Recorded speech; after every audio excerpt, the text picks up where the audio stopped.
Hello, नमस्कार प्यारे बच्चों। मैं Vijay Bansal, math lecturer, Jakhal block, district Fatehabad से, हरियाणा एजुकेशन डिपार्टमेंट। आज हम अपनी मैथ की क्लास के अंदर कुछ सीखेंगे। हाँ जी प्यारे बच्चों, आज हम शुरू करेंगे हमारे पास हमारी क्लास 10th का हमारा जो चैप्टर सेकंड है, बहुपद। ठीक है, मीन्स पॉलिनोमियल, उसके बारे में हम शुरुआत करेंगे। बहुपद के बारे में और बहुपद की घात के बारे में आप क्लास 9th के अंदर पढ़ चुके हैं काफ़ी कुछ। ठीक है, हमारा सेकंड चैप्टर था वहाँ पर भी। ठीक है, क्लास 9th में वहाँ आपने इसके बारे में काफ़ी कुछ जानकारी इकट्ठी की। बहुपद हमने वहाँ पर देखा कि आपके पास कोई भी a1 x की पावर n, a2 x की power n minus 1 plus a3 x की power n minus 2 up to dash dash dash up to an is equal an। ठीक है, इस टाइप से आपके पास जो भी एक पद प्राप्त होता है इसे हम बहुपद कहते हैं। आपके पास जो इसमें एक चीज रहती है कि n है जो आपके पास, वो हमेशा एक पूर्ण संख्या होनी चाहिए। ठीक है, और जो आपके पास ये a1 से लेकर an तक है, ठीक है, ये आपकी अचर राशियां कहलाती हैं, मीन्स कांस्टेंट कहलाते हैं आपके। और इन कांस्टेंट का जो मान है आपके पास कुछ भी हो सकता है, कोई भी रियल नंबर हो सकते हैं। ये इसके अंदर इनके बारे में कोई प्रॉब्लम नहीं है, ये आपके कोई भी रियल नंबर्स हो सकते हैं। और ये पूर्ण संख्या मीन्स आपके होल नंबर हो सकते हैं। ठीक है, और इन्हीं चीज़ों के आधार पर हमने वहाँ पर पढ़ा रैखिक बहुपद के बारे में। ठीक है, रैखिक बहुपद आपके पास रैखिक बहुपद ऐसा बहुपद जिसकी घात एक हो, मतलब आपके पास सबसे बड़ी जो एक्स की घात, जैसे आपके पास ये बहुपद लिखी गई है, इसमें जो एक्स की सबसे बड़ी घात है वो n है, तो इस बहुपद की घात n कहलाएगी। घात एक का मतलब क्या हुआ, आपके पास स्टैंडर्ड फॉर्म ये बन जाती है ए एक्स प्लस बी। ठीक है, और ए और बी आपके पास कुछ भी हो सकते हैं यहाँ पर। क्लियर। और दूसरा आपके पास हमने पढ़ा वहां पर द्विघात बहुपद के बारे में। द्विघात बहुपद जैसे नाम से ही क्लियर है, ठीक है, जिसकी दो घात हो। इसकी जो स्टैंडर्ड फॉर्म है ए एक्स की घात 2 प्लस बी एक्स प्लस सी, ये इसकी स्टैंडर्ड फॉर्म रहती है हमेशा। ठीक है, और इसके आप उदाहरण अलग अलग हो कुछ लेना चाहें, ए बी सी कुछ भी हो सकते हैं, जीरो भी कोई हो सकता है। सिर्फ ए इसके अंदर खास ख्याल रखना होता है कि ए जीरो नहीं होना चाहिए। इसके अंदर भी हम कहते हैं कि ए जीरो नहीं होना चाहिए, क्योंकि अगर ए जीरो हो गया तो ये अकेला बी रह गया। मीन्स आपके पास क्या बन गया, ये रैखिक बहुपद ना रहकर एक अचर राशि बन गई आपके पास, अचर बहुपद कह लेते हैं हम जिसको। द्विघात बहुपद के अंदर अगर ये ए जीरो हो गया तो आपकी घात 2 ही खत्म होगी, तो ये आपके पास द्विघात से रैखिक के अंदर कन्वर्ट हो जाएगा। ठीक है, ऐसे ही हमने वहां पर पढ़ा त्रिघात बहुपद के बारे में। त्रिघात बहुपद के बारे में मीन जिसकी घात 3 हो। स्टैंडर्ड फॉर्म इसके अंदर ए एक्स की घात 3 प्लस बी एक्स की घात 2 प्लस सी एक्स प्लस डी आपके पास ये रहेगी। इसमें भी वही चीज कि ए आपके पास जीरो के बराबर नहीं होना चाहिए। ठीक है, बाकी आपके पास कोई भी किसी भी प्रकार से हो सकता है। ठीक है, उनमें किसी प्रकार की कोई प्रॉब्लम नहीं है।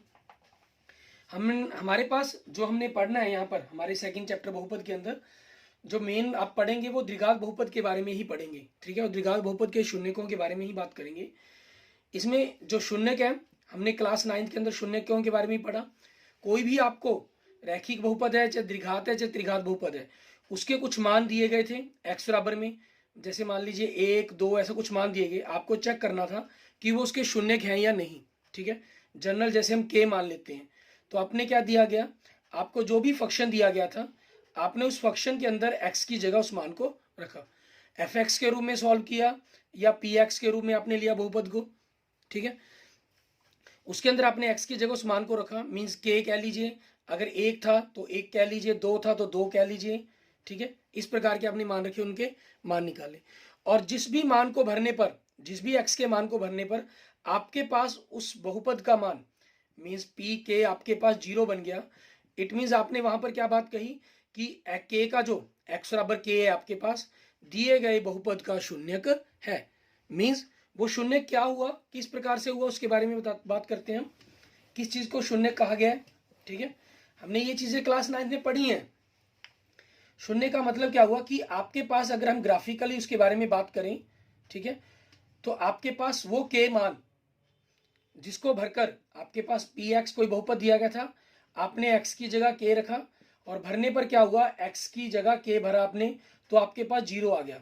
तो आपने कहा कि एक्स बराबर के बहुपद का शून्यक है। शून्य है। मान लीजिए के आपके पास, हम इसको मान लेते हैं। इसका मतलब ये हुआ कि अगर आप उसका ग्राफ ड्रॉ करने की कोशिश करते हैं, वो जैसी मर्जी इक्वेशन हो, आपके पास ऐसे सर्पिल फॉर्म के अंदर जाए, ठीक है, कर्व फॉर्म के अंदर हम कहीं जाए जा रही है, ठीक है, या सीधी रेखा जा रही है, आपके पास जैसी मर्जी जा रही हो, किसी मर्जी का जैसा बहुपद होगा उस हिसाब से उसका ग्राफ बनेगा। लेकिन उस के वो एक बिंदु ऐसा मिलता है एक्स एक्सिस के ऊपर, आपके पास एक ऐसा बिंदु एक्स एक्सिस के ऊपर जहां आपके पास उस बहुपद का मान 0 हो जाता है, जिसे हम y के रूप में भी कह लेते हैं, ठीक है, y के रूप में मान करके वो आपके पास उसका शून्य बन जाता है। अब इन्हीं को अगर हम थोड़ा सा और देखने की कोशिश करते हैं, ठीक है, जैसे ग्राफिकली आप फर्स्ट ग्राफ देखें, यहाँ पर रैखिक के लिए ग्राफ देखते हैं, ठीक है, रैखिक के लिए ग्राफ देखें। इसमें देखें आपको 4 बिंदु दिखाई दे रहे हैं, ए बी सी डी। देखिए ए में आपको क्या दिखाई दे रहा है ग्राफ के अंदर, 2 भरने पर 7 आ रहा है, और फिर 0 भरने पर बी बिंदु पर x 0 है तो y 3 है, सी बिंदु पर x अगर आपका -3/2 है तो y आपका 0 है, और डी बिंदु पर x अगर आपका -2 है तो y आपका -1 है। मीन बिंदु सी आपके पास वो बिंदु हो गया कि x बराबर में -3/2 आपके दिए गए बहुपद, बहुपद क्या दे रहा है, ये समीकरण के बराबर में लिख रहा है 2y बराबर में 2x + 3, ये आपकी रैखिक बहुपद लिख रहा है, ठीक है। इस रैखिक बहुपद का ये एक शून्यक है, जिसके मान निकालने पर आपके पास क्या बन जाते हैं, आपके 0 आ जाता है, ठीक है, बहुपद शून्य हो जाता है। आपने y बराबर क्या लीजिए, या इसको px के बराबर क्या लें, ठीक है, वो एक ही बात है आपके पास। क्लियर। अच्छा, रैखिक बहुपद थी, आपके पास घात इसकी 1 थी, तो इसके जो शून्यक है अधिकतम से अधिकतम, जो इसके शून्यक है वो अधिकतम से अधिकतम 1 हो सकते हैं, और जो इसका ग्राफ बनेगा, ठीक है, वो हमेशा एक सरल रेखा के रूप में ही बनेगा। उसके बाद हम बात करते हैं द्विघात बहुपद के बारे में। द्विघात बहुपद का जो ग्राफ है हमेशा ही यू शेप के अंदर बनेगा, यू या उल्टा यू, ठीक है, इस शेप के अंदर बनेगा आपके पास। द्विघात जैसे क्लियर है, तो इसके जो शून्य हो सकते हैं अधिकतम, ठीक है, 2 हो सकते हैं, अधिकतम शून्य 2 हो सकते हैं। मीन्स शून्य वैसे इसके 2 भी हो सकते हैं, 1 भी और 0 भी, ठीक है। अब आप सोचें कि 2 1 0 कैसे हो सकते हैं, उसके बारे में हम अलग अलग तरह के ग्राफ देखेंगे।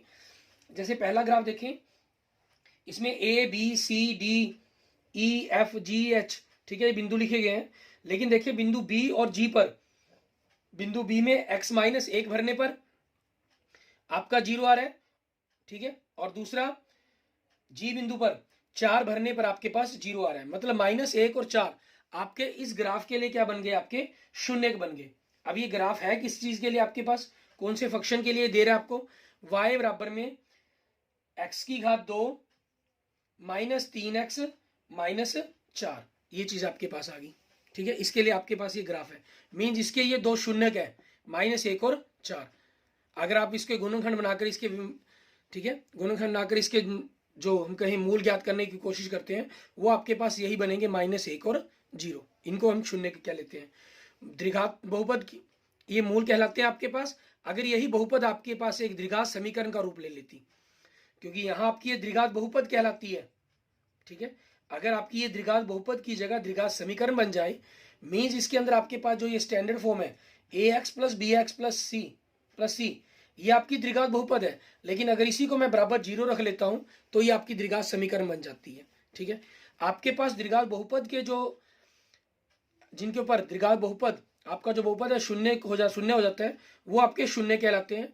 और समीकरण में जो x के मान निकलेंगे आपके पास, जैसे -1 और 4 बनेंगे, ठीक है। इस समीकरण के लिए हम बात करें, अगर हम इसको समीकरण बना लें तो आपके ये मूल बिंदु कहलाएंगे, ठीक है। इनको हम क्या कहते हैं, मूल हमारे पास। अब देखिए आपके पास आगे देखते हैं, स्थिति 1 के अंदर आपको एक ग्राफ दिखाई दे रहा है, एक ग्राफ ए और ए डैश पर काट रहे हैं, उसी के बराबर दूसरा ग्राफ आपको ए, ठीक है, एक उल्टे यू की शेप में पहले, दूसरे में सीधे यू की शेप के अंदर है। तो ये आपके 2 इसके शून्य हो गए। दूसरी स्थिति देखें इसके अंदर आपके पास, ठीक है, इसके अंदर ग्राफ आपके पास ए और ए डैश बिंदु पर काट रहे हैं, लेकिन इसमें देखें कि आपके पास दिखाई दे रहा है कि दोनों सेम बिंदु है आपके पास ग्राफ के अंदर। मीन्स ये क्या हो गया, आपके संपाती बिंदु हो गए, ए और ए डैश संपाती हो गए। इसका मतलब क्या हुआ कि आपके पास जो दोनों हल आ रहे हैं वो आपके सेम होंगे, ठीक है। मीन जैसे कई बार आपके पास x के जो शून्य बनेंगे, -1 और 1 दोनों ही सेम सिचुएशन के अंदर बन जाएंगे आपके, सॉरी -1 -1 ये शून्य हो जाएंगे। तीसरी स्थिति हम देखते हैं। इसके अंदर देखिए आपके पास पहला ग्राफ और दूसरा ग्राफ जो दिखाई दे रहा है, दोनों ही एक्स अक्ष को नहीं काट रहे हैं। ठीक है, दोनों ही एक्स अक्ष को, आपके पास हम स्थिति 3 की बात कर रहे हैं। ठीक है, इसके अंदर ये दोनों ही एक्स अक्ष को नहीं काट रहे हैं, मतलब इनके अंदर हम कहें कि शून्य कोई भी नहीं है, 0 शून्य हो गया आपके पास। ये क्लियर। ऐसी जो त्रिघात है आपके पास, अगर हम त्रिघात बहुपद की बात करते हैं, त्रिघात बहुपद, ठीक है, इसके जो अधिकतम शून्य क्या है वो 3 हो सकते हैं आपके पास। ठीक है, और 3 2 1 0 ये हो ही सकते हैं आपके पास। इसके अंदर जैसे एक टर्न आपका जब रैखिक था ग्राफ, तो मैंने कहा कि सरल रेखा बनेगा। ठीक है, मीन्स कोई भी मोड़ नहीं आएगा। और जब द्विघात बहुपद है तो यू या उल्टे सीधे यू की शेप के अंदर बनेगा, मीन्स एक बार मुड़ेगा। और त्रिघात के अंदर अगर 3 शून्य है तो कम से कम वो 2 बार मुड़ेगा। मान लीजिए एक बार यहां पर मुड़ा, दूसरी बार यहां पर मुड़ा आपके पास। ठीक है, ग्राफ के अंदर 2 मोड़ कम से कम जरूर आएंगे ही आएंगे, जिससे वो आपके पास एक्स एक्सिस को, मीन्स इस तरह से कह लीजिए आपके पास। ठीक है, जिससे वो एक्स एक्सिस को आपके पास कम से कम 3 बिंदुओं पर काटे। अगर वो 2 बन रहे होंगे तो आपके पास ये जो झुकाव है यहाँ इस पोजीशन पर ना कर कहीं और ऊपर चला जाएगा आपके पास। ठीक है, जिस चीज से आपके पास जो टर्न है वो 2 ही बिंदुओं पर काट पाएगा। आप जैसे ग्राफ दे सकते हैं, आकृति 2.6 है, इसमें देखें। ठीक है, आपके पास 3 बिंदुओं पर काट रहा है। आकृति 2.7 देखें, इसके अंदर आपके पास क्या है। ठीक है, ये एक बिंदु पर काट रहा है, 0 पर ये अकेला। और आकृति 2.8 देखें, इसके अंदर आपके पास क्या है, ये 2 बिंदुओं पर काट रहा है, एक 0 पर और एक 1 पर आपके पास। ठीक है, इस तरीके से हम इनके ग्राफ ड्रॉ करते हैं। अब इन्हीं चीजों के बेस पर हमने क्या करना है, हमारे पास हम अपनी एक्सरसाइज के शून्यक ये देखेंगे इसके अंदर हमारे पास। ठीक है, हमें जो ज्ञात करना है शून्यकों के बारे में ज्ञात करना है। मैंने इनके जो शून्य ज्ञात करने के लिए जो मान ज्ञात करने का भरने का तरीका था हमारे पास, क्योंकि हम 9th क्लास में कर चुके हैं, 10th स्टैंडर्ड के अंदर हमने इनका यूज नहीं करना। ठीक है, इसलिए हम इनके बारे में ज्यादा डिटेल में नहीं बात करेंगे। देखिए हमारे पास प्रश्नावली 2.1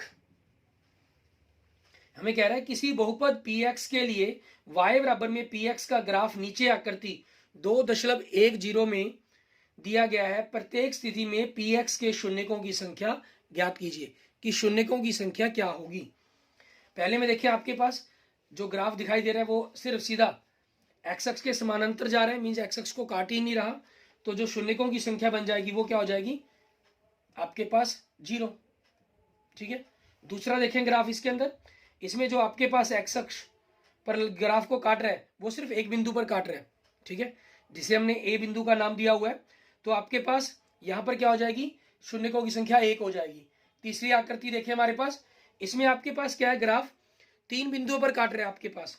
ठीक है, आपके पास जिसको हमने ए बी सी नाम दिए हुए हैं, तो इसलिए शून्यकों की संख्या क्या हो जाएगी, 3 हो जाएगी आपके पास। ठीक है, उसके बाद देखेंगे हम हमारे पास हमारा चौथा भाग। ठीक है, इसके अंदर आपके पास देखें ग्राफ 2 बिंदुओं पर काट रहा है, मीन जो शून्यकों की संख्या बन जाएगी हमारे पास वो 2 बन जाएगी आपके पास। क्लियर। उसके बाद देखेंगे हमारे पास हमें क्या करना होगा। ठीक है, इसके 5वें भाग में देखें आपके पास यहां पर ग्राफ आपके पास 4 बिंदुओं पर काट रहा है। ठीक है, तो आपके पास क्या बन जाएंगे, इसके शून्यकों की संख्या 4 बन जाएगी, जिसको हमने ABCD का नाम दिया हुआ है। और इसके 6ठे पॉइंट के अंदर देखें आपका जो ग्राफ है हमारे पास, ठीक है, देखने के अंदर आपको ये लग रहा है कि जैसे कई बिंदुओं पर काट रहा हो, अनंत बिंदु बन रहे हो, लेकिन एक्चुअल में ये क्या चीज आपके पास एक बिंदु के रूप में ही है। ठीक है, ग्राफ में लाइन के अंदर थोड़ा सा आपके इन्होंने गड़बड़ करके इसको प्लेन फॉर्म के अंदर लेके है, तो इसमें जो शून्यकों की संख्या बन जाएगी वो आपके पास 3 बन जाएगी। 3 बिंदुओं पर आपके पास 3 शून्यक हो जाएंगे इसके। ठीक है, उसके बाद हम देखेंगे आगे हमारे पास हम क्या करेंगे, एक्सरसाइज 2.2 के हम जो शून्य ज्ञात करने के बेसिक कंसेप्टों के बारे में कुछ उदाहरणों को सीखते हैं, उसको पढ़ेंगे हम। अब हम देखेंगे हमारे पास उदाहरण नंबर 2 हमारा, उसके अंदर हमें क्या करना है, और इसके ऊपर बेस्ड आपके पास जो उदाहरण नंबर 2 है, इसी पर बेस्ड एक्सरसाइज प्रश्नावली 2.2 का पहला क्वेश्चन है। हमें कह रहा है द्विघात बहुपद x की घात 2 + 7x + 10 के शून्य ज्ञात कीजिए। आपको द्विघात बहुपद दी गई है x की घात 2 + 7x + 10 और शून्यकों तथा गुणाकों के बीच के संबंध की सत्यता की भी जांच कीजिए कि क्या होगी आपके पास। ठीक है, अब हमें यहाँ पर इनके शून्य ज्ञात करने हैं। शून्य ज्ञात करने के लिए मतलब हमें इनके गुणनखंड बनाने हैं।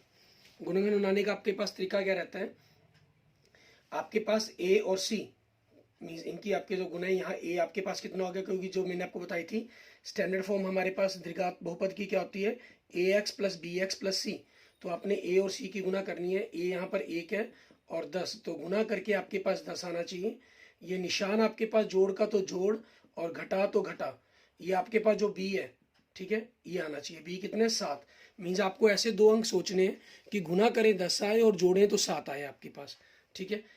अब देखें जोड़ पर चेक कर लेते हैं, जैसे 1 और 6 इनका जोड़ 7 बनता है, लेकिन गुना करके 10 नहीं बनता आपके पास, गुना करके 6 बनता है। 2 और 5 मीन्स इसको बढ़ा दिया, इसको घटा दिया, तो जोड़ 7 बनता है और गुना भी आपके पास कितनी बन रही है, 10 बन रही है। इट मीन्स ये आपके पास सही हो जाएगा। तो दोनों ही आपके पास, क्योंकि आपको प्लस 7 का ही चाहिए, जोड़ कर ही आ रहा है, तो प्लस 2x और प्लस 5x ये बन जाएगा आपके पास। तो यहाँ पर x की घात 2, 7 को x को आपने 2x प्लस 5x प्लस 10 कर लिया।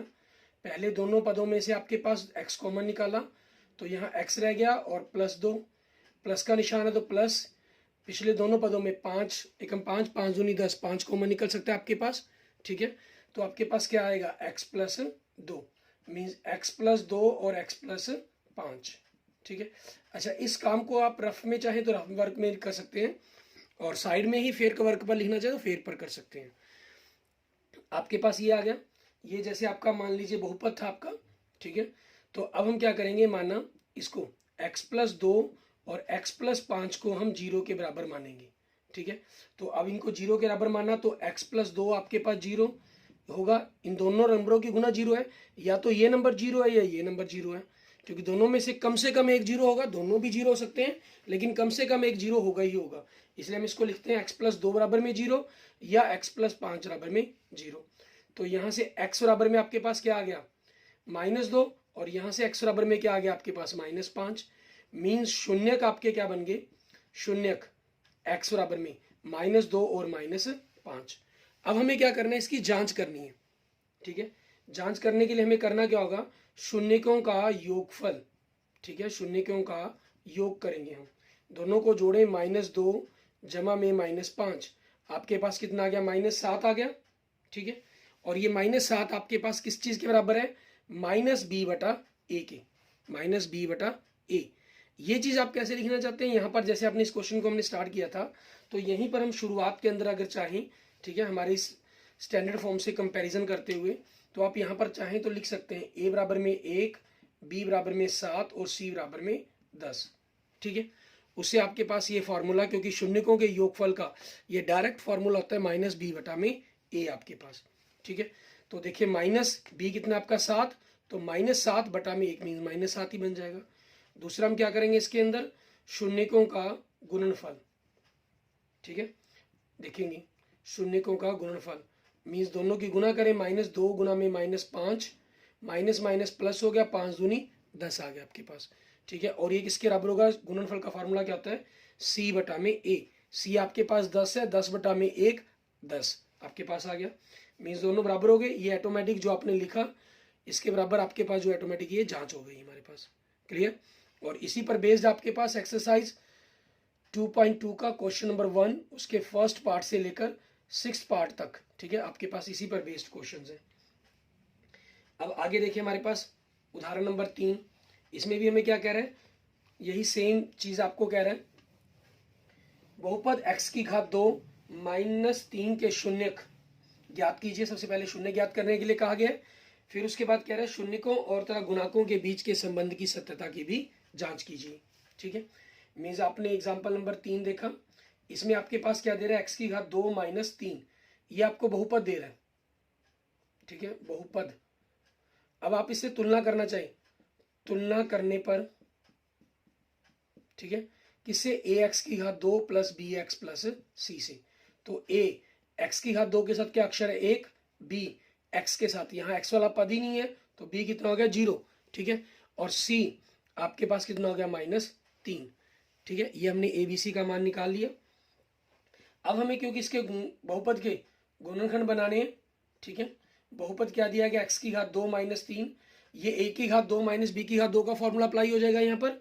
तो मतलब x की घात 2 -3 को हम वर्गमूल 3 का वर्ग लिख सकते हैं। तो a की घात 2 माइनस b की घात 2, a minus b a plus b, ठीक है। अब हमने क्या किया, वही हमारे पास मेथड x माइनस 3 वर्गमूल 3 x प्लस वर्गमूल 3, इनको जीरो माना तो आपके पास x माइनस वर्गमूल 3 जीरो होगा या x प्लस वर्गमूल 3 जीरो होगा। तो इससे x आपके पास वर्गमूल 3 आ गया और यहाँ से x आपके पास माइनस वर्गमूल 3 आ गया। मतलब शून्य का आपके क्या आ गए इसके क्वेश्चंस के, शून्य x बराबर में वर्गमूल 3 और माइनस वर्गमूल 3। अब हमें क्या कहा इन्होंने, साथ में इसकी जांच भी करने के लिए कहा हुआ है उदाहरण नंबर 2 की तरह ही। ठीक है, तो हमें क्या करना है, शून्यकों का योग फल कह लीजिए या योग कह लीजिए, मीन्स दोनों को आप जोड़ेंगे, वर्गमूल 3 प्लस माइनस वर्गमूल 3, एक प्लस का एक माइनस का क्या हो गया, जीरो, मतलब ये माइनस बी बटा ए के बराबर हो गया, क्योंकि बी आपकी जीरो है और जीरो बटा में कुछ भी हो आपके पास वो जीरो ही बनना होता है। ठीक है, दूसरा आपके पास शून्यकों का गुणनफल। ठीक है, ये हो जाएगा आपका, इसका फॉर्मूला वर्गमूल 3 गुना में माइनस वर्गमूल 3, माइनस आ जाएगा वर्गमूल 3 को वर्गमूल 3 से गुना की माइनस वर्गमूल 9, माइनस 9 का वर्गमूल कितना होता है -3, मतलब सी बटा में ए, सी कितना -3 बटा में 1, तो -3 ही हो गया आपके पास। ठीक है, ये आपके गुणकों की जो शून्य के उनकी जांच हो गई हमारे पास। क्लियर, ऐसे ही आगे हम देखेंगे हमारे पास उदाहरण नंबर 4। इसमें हमें क्या कह रहा है करने के लिए, इसमें आपको कह रहे हैं कि एक द्विघात बहुपद ज्ञात कीजिए जिसके शून्यकों का योग और गुणनफल आपको क्रमशः दिया गया है। ठीक है, मीन्स आपको शून्यकों का योगफल और गुणनफल दिया गया, उसके बारे में हमें द्विघात बहुपद ज्ञात करनी है। तो देखिए आपको शून्यकों का योगफल, ठीक है, ये हमें दे रहा है कितना, -3, और योगफल का फार्मूला होता है -b बटा में a। ठीक है, और दूसरा शून्यकों का गुणनफल। ठीक है, शून्यकों का गुणनफल मतलब c बटा a, और वो कितना दे रहा है हमें 2। ठीक है, अब हमारे पास हमें द्विघात बहुपद ज्ञात करनी है, उससे पहले हमें क्या करना होता है, इसके बटा में हम कुछ लिख लेंगे, नहीं है तो बटा में दोनों में a है तो ये अक्षर बराबर होना चाहिए, अगर बराबर नहीं है तो इसको बराबर करेंगे हम गुना करके। अब यहाँ पर बराबरी है तो तुलना करने पर आपके पास क्या हो गया, तुलना करने पर a कितना हो जाएगा 1, और b कितना हो गया, यहाँ से -b बराबर -3 है तो b बराबर में इसका निशान बदल कर लिखना आपको हमेशा 3, और c बराबर में 2। ठीक है, तो अब हमारे पास हमारी द्विघात बहुपद बनेगी। द्विघात बहुपद आपके पास स्टैंडर्ड फॉर्म क्या है, ax की घात 2 plus bx plus c, a कितना है 1, b कितना है 3 और c कितना है 2, ये आपके पास आपकी द्विघात बहुपद बन जाएगी। ठीक है, और इसके लिए हम डायरेक्ट हमारे पास एक फॉर्मूला भी बनता है। ठीक है, हमारे पास उस फॉर्मूले का भी यूज़ करके क्वेश्चंस को सॉल्व कर सकते हैं। वो फॉर्मूला क्या है आपके पास, लेकिन उसमें क्या रहता है, अगर बटा में जब हमारे पास, ठीक है, परिमेय संख्या के रूप में हमारे पास योगफल या गुणनफल आ जाता है तब हमें उनको लिखने में प्रॉब्लम्स क्रिएट होती है। अगर नहीं है आपके पास वो एक सिंपल पूर्णांक है तो हम इस फॉर्मूले का यूज़ करें, बड़ा ही ईजी रहता है। द्विघात बहुपद आपके पास ये क्या रहती है, x की घात 2 minus sx plus P. s मतलब किसको कह रहे हैं हम, शून्यकों के योगफल को, p मतलब शून्यकों का गुणनफल। ठीक है, तो इसके लिए आपके पास डायरेक्ट क्या बन जाएगा, x की घात 2, s कितने आपके पास -3, x प्लस पी कितना 2, तो x की घात 2 माइनस माइनस क्या हो गया +3x आ गया आपके पास और +2। ठीक है, ये आपकी द्विघात बहुपद बन गई आपके पास। ठीक है, ये कंपैरिजन करने वाले मेथड से नहीं है, और लेकिन क्योंकि आपके पास ये संख्याएं परिमेय रूप में भी हो सकती हैं, दोनों में से कुछ भी, योगफल और गुणनफल में से, तो इसलिए ये मेथड जो आपके पास वो सबसे ज़्यादा ईजी रहता है, प्रॉपर मेथड रहता है। ठीक है, और इस पर आपके पास एक्सरसाइज 2.2 का, ठीक है, क्वेश्चन नंबर 2 करेंगे हम, इसके फर्स्ट से लेकर 6th पार्ट तक। आप सभी इस क्वेश्चंस को ट्राई करके देखेंगे एक्सरसाइज 2.2 के। ठीक है, और उनमें कोई प्रॉब्लम हुई तो उनके रिगार्डिंग आप मुझे मैसेज करेंगे, ठीक है, या कमेंट कर सकते हैं, ताकि मैं आपको अगले नेक्स्ट लेक्चर्स के अंदर, अपनी नेक्स्ट वीडियो के अंदर आपको उन सभी चीज़ों के बारे में एक्सप्लेन कर दूँ। इसके बाद देखते हैं हमारे पास हमारा next example number 5। Example number 5, ठीक है, आपके पास एग्जाम की दृष्टि से नहीं है हमारे पास, जैसे आप देख सकते हैं इस पर स्टार लगा हुआ है, ठीक है, और नीचे लास्ट लाइन में लिखा हुआ है, यह परीक्षा की दृष्टि से नहीं है। क्यों, क्योंकि इसके अंदर आपके पास त्रिघात बहुपद के बारे में आ गई बात, और ये 9th क्लास से थोड़ा सा रिलेटेड हो गया। वैसे ही कहता है जांच कीजिए त्रिघात बहुपद px 3x की घात 3 माइनस 5x की घात 2 माइनस 11x माइनस 3 के शून्य 3 माइनस 1 और -1/3 है। ठीक है, इसके 50 शून्यकों के तथा गुणाकों के बीच की संबंध की सत्यता की जांच भी कीजिए। आपने दिएगा बहुपद ए एक्स की घात 3 प्लस बी एक्स की घात 2 प्लस सी एक्स प्लस डी, ठीक है, इस रूप के अंदर हो गया आपके पास, क्लियर। और यहां से कंपैरिजन करेंगे तो ए 3 आपके पास, बी आपके पास -5 और सी आपके पास -11 और डी आपके पास -3 आ गया। आपने बहुपद है इसको पी एक्स मान लिया जैसे, ठीक है। तो अब क्या करेंगे इस बहुपद के अंदर, पहले आपको तीनों जो शून्य दिए गए 3 रख देंगे, फिर -1 रखेंगे और फिर -1/3 रखेंगे। इनकी कैलकुलेशन जैसे आप देख रहे हैं कैलकुलेशन की गई, 3 रखने पर भी 0 आ गया, -1 रखने पर भी 0 आ गया और -1/3 रखने पर भी आपके पास 0 बन रहा है। इसका मतलब क्या हुआ, ये तीनों ही आपके पास, ठीक है, जैसे लास्ट में लिखा भी जा रहा है, अंत है 3x की घात 3 -5x की घात 2 -11x -3 के शून्यक है, ठीक है, ये चीज आपके पास हो जाएगी।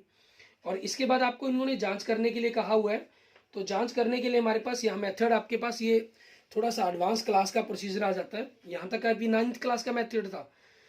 अगर हम इनको तीनों को ही अल्फा बीटा गामा मान लें, हम इन तीनों रूट्स की वैल्यूज को अल्फा, ठीक है, बीटा और गामा, इनको लिखने का तरीका क्या रहता है, आप ए लिखते हैं, ठीक है, जैसे मैं अगर लिखने का प्रोसेस बताऊं इनको लिखा कैसे जाता है, 2 रूट हूँ अल्फा, ये छोटी ए डालें, ऊपर से निशान डाल लेते हैं, बीटा के लिए बड़ी बी डालते हैं, नीचे की तरफ लाइन खींच देंगे, गामा के लिए आपने सिंपल वाई लिखा और दोनों को इस तरफ से निशान बाहर की तरफ निकाल दिया, गामा हो जाता है। अगर आपके 2 शून्य के तो अल्फा बीटा यूज किया जाता है, 3 शून्य को हो गए तो अल्फा बीटा गामा यूज किया गया, ठीक है। 4 के बाद इसके बाद आगे की बातें हैं वो हम आगे अपनी बड़ी क्लासेस के अंदर हम इनके बारे में देखेंगे, ठीक है, कि कैसे हमें करना है। अब आप देख रहे हैं कि ये तीनों का जोड़ किया गया, ठीक है, इसका फॉर्मूला आपके पास क्या बन जाएगा, डी बटा ए के बराबर आना चाहिए, ठीक है। फिर 2 की गुना करके आपस में जोड़ा गया उनको, वो सी बटा ए के बराबर होना चाहिए, ठीक है, आपके पास सॉरी -b बटा ए के बराबर होना चाहिए था। तीनों का सिंगल जोड़ आपके पास वही सेम 2 चीज चलती है, 2 के लिए तो सिंगल जोड़ का ही है, ठीक है, 2 की गुना करके जोड़ेंगे वो सी बटा ए हो जाएगा। और फिर तीनों की ही गुना कर दी गई तो सी के बाद बी, सी, फिर अगला अक्षर क्या होगा, D, minus plus minus D बटा ए हो जाएगा आपके पास, ठीक है। ये आपके पास तीनों उसके बराबर आ रहे हैं तो मतलब ये उसकी जांच होगी आपके पास, ठीक है। क्योंकि देखिए बी कितने है, -5, तो माइनस माइनस प्लस 5/3 जोड़ बन रहा है, सी बटा ए मतलब -11/3 बन रहा है इनका जोड़, माइनस डी बटा ए, डी कितना -3, तो माइनस माइनस प्लस 3/3 आपके पास 1 बन रहा है आपके पास, क्लियर। इस तरीके से आपने अपनी ये उदाहरण इनको कंप्लीट करना है, एक्सरसाइज 2.2 करके देखेंगे। और फिर भी किसी क्वेश्चंस के रिगार्डिंग अगर आपको कोई प्रॉब्लम होती है तो आप मुझे मैसेज कर देंगे, ठीक है, या कमेंट कर सकते हैं। अगर आपको मेरी वीडियो अच्छी लगे तो इसको लाइक करें, अपने दोस्तों मित्रों को इसको जरूर शेयर करें। और अगर आपने मेरी यूट्यूब चैनल विजय जाखल बंसल मैथ को अभी तक सब्सक्राइब नहीं किया तो मेरे यूट्यूब चैनल विजय जाखल बंसल मैथ को जरूर सब्सक्राइब करें। Okay, thank you friends, thank you students.